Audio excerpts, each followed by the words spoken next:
আমরা হোয়াইট বাসা কাটবো, হোয়াইট বাসা কাটছি। দেখুন এটা একটা হোয়াইট বাসা, একটা কাটিং আছে, এই কাটিংটা আমরা কাটছি। এরকমভাবে কাটতে হয় মাছ, আপনারা জানেন হয়তো, আমি এরকম কাটি মাছ, আপনারাও কাটতে পারেন এরকমভাবে। এটাকে মাছটা কাটার পরে এই মাছের মধ্যে গার্লিক বাটার দেওয়া হবে, দিয়ে একটা আইটেম তৈরি করব। এই মাছটা এরকমভাবে কেটে নিলাম, কাটার পরে এই দেখুন এর মধ্যিখান থেকে আমি আস্তে করে একটু করে কাটার পরে দেখুন এরকম বড় হয়ে গেল।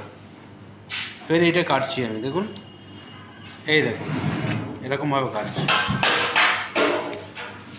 যদি ভিডিওটা সত্যি আপনাদের ভালো লাগে আপনারা লাইক করবেন, শেয়ার করবেন, কমেন্ট করবেন, ভিডিওটাকে শেয়ার করবেন, আরও 2-3 জন যেন দেখতে পারে।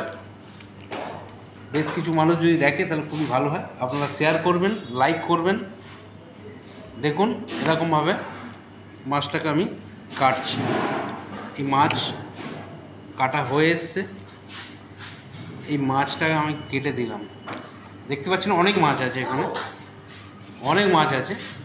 মাছটা আমি কিছুক্ষণ কাটবো, কাটার পরে এতে আরও কিছু স্টাফিং দেব। মাছের মধ্যে গার্লিক বাটার দেব, দিয়ে প্যানকো দিয়ে এটাকে আমি বানাবো। আপনাদেরকে নেক্সট ভিডিওতে আমি দেখাবো ফিনিশিংটা কীভাবে কী হচ্ছে, আপনারা